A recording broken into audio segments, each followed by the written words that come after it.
Arise, my soul, remember this. He took my sin, He buried it. No longer I who live, now Jesus lives in me. For I was dead in sin, but I woke up to see the light.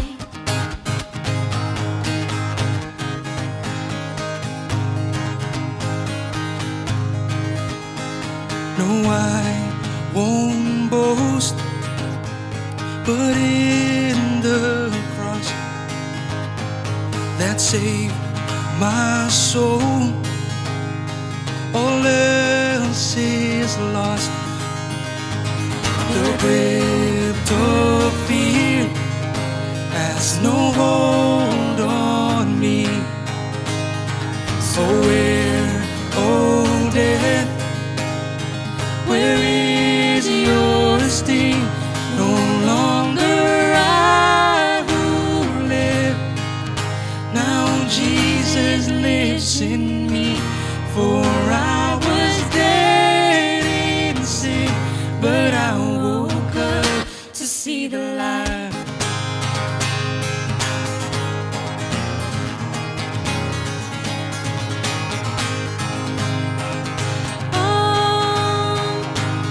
All of this for your glory. Oh, all of this for your glory.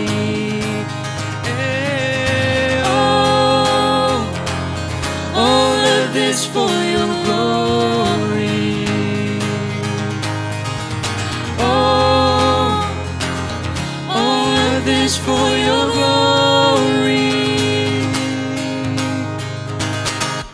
Hey guys, I'm Abed. And I'm Abby. Welcome to TC Youth. If you're new here, an extra warm welcome for you. Yes, we're so excited to have you here. We'd love to get to know you and have you be a part of our TCU's family. Please stick around as we go through our announcement because that is how you can find out how you can get plugged in. So, Abby, what's the first announcement? First, we have Tea and Bible Thursdays. This happens every Thursday at 5 p.m. We're currently going through the second book, the book of 2 Corinthians, and this is a safe place for all of us to learn more about God's Word and from each other. For more information, contact Candace, Esther, or your tribe leader. What's next, Abed? And the next one is Friday Fuel. Every Friday at 8 p.m., we always have a way for us to hang out. Either we play games, have Instagram lives, or Q&As. Follow our Instagram account at thecollective.youth for more updates on how we can spend our time together this upcoming Friday. So, Abby, what's the last announcement? The last announcement is that we have these TCU's services every Sunday at 11:30 a.m. We use the same Zoom link each week. Also, come hang out with us after service to play some games. And that's all for the announcement. Now, let's get on with the sermon.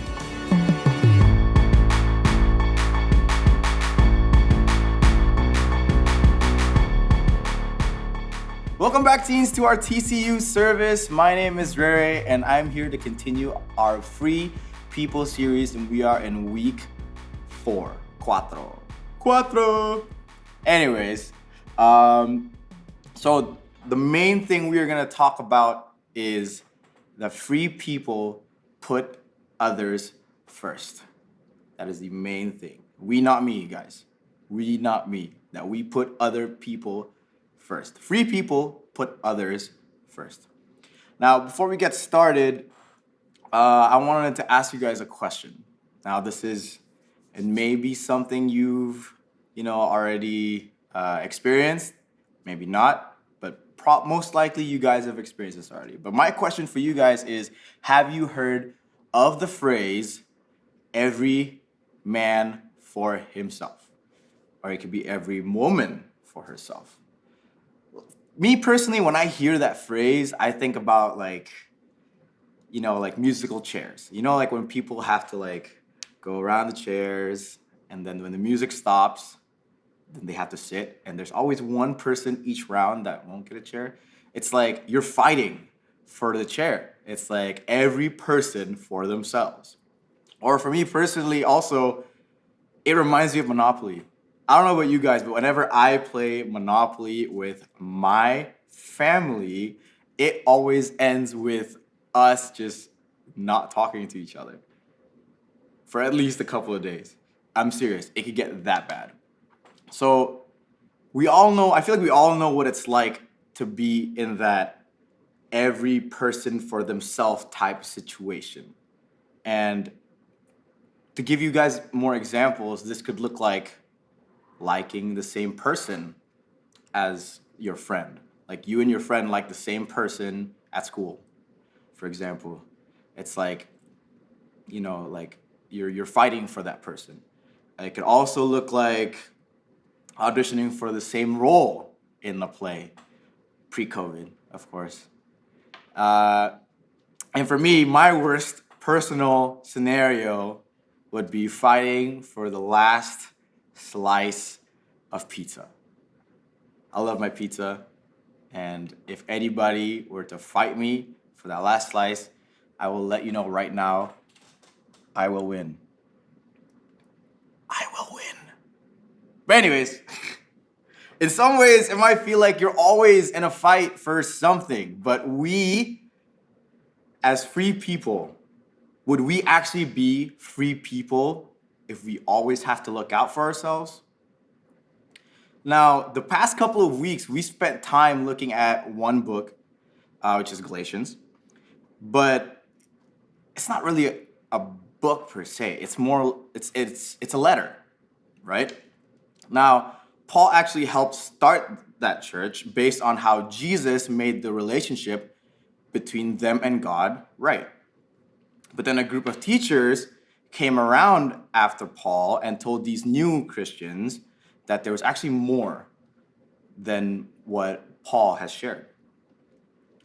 We actually talked about this in week 1 of the series when Jordan shared about how they believed there were certain commands and rules from the Jewish law that needed to be obeyed in order for the Galatians to be considered true followers of Jesus. Now, of course, because of that, Paul was upset. He was upset because he knew that ultimately Jesus just wanted people to be free. And because Paul knew that when you start looking at it like you need to work for God's love and God's approval and God's grace, you actually start to see people differently. Now, I'm going to repeat that again. Because Paul knew that when you start looking at it like you need to work for God's love, for God's approval, and God's grace, then you will start to look at people differently.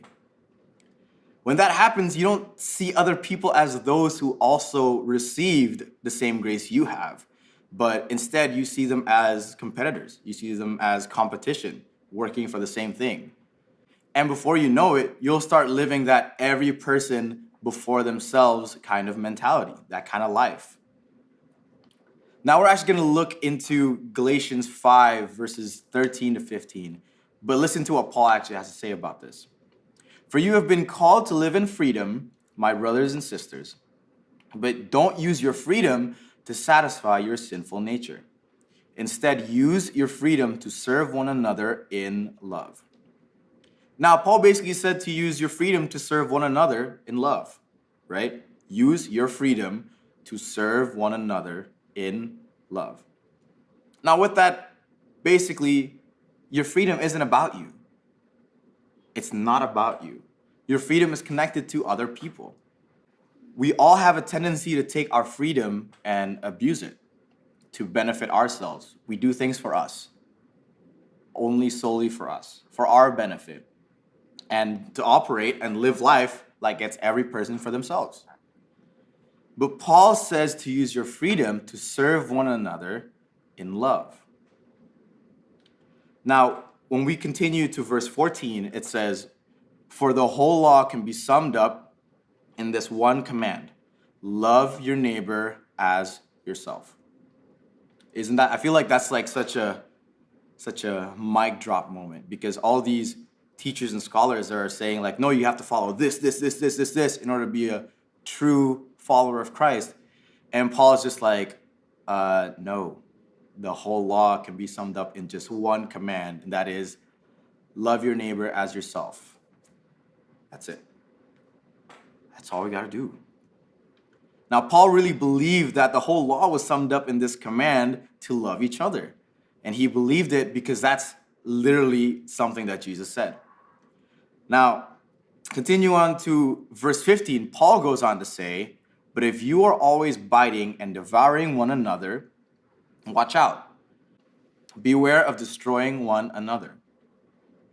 And I feel like Paul is saying this because he realizes that there's always more on the line than just our freedom. We can actually use our freedom for anything. We can either use it to love people, or we can use it to hurt people. Love people or hurt people.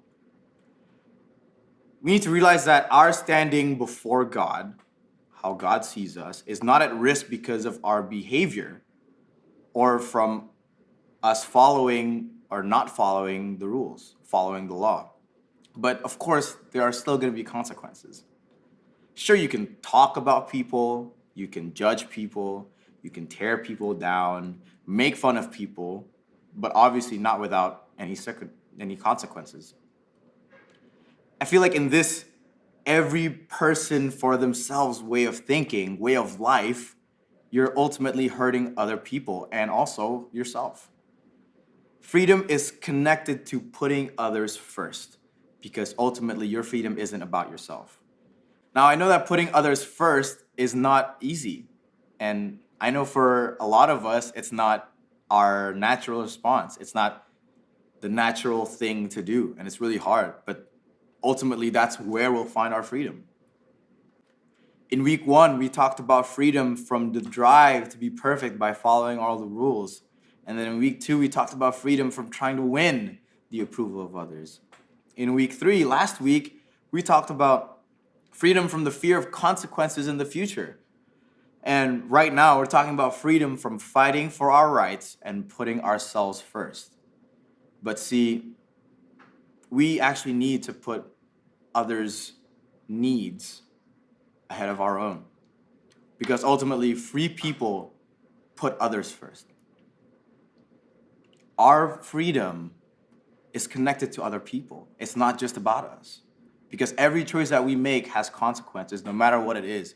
And those consequences ultimately connect to other people. It influences other people, and it also affects so many other people. Now, my challenge for you guys is try to put the needs of someone else above your own. And I know that's really hard, but if you're confused on what that looks like, that could look something as simple as let others cut in front of you if you're in line somewhere. Obviously, with social distance,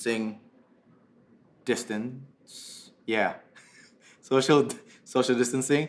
But if you see that they're looking like they're in a rush or they're in need of being able to go first, then you should let them. And I know that might not be easy, and you might not like having other people cut in front of you.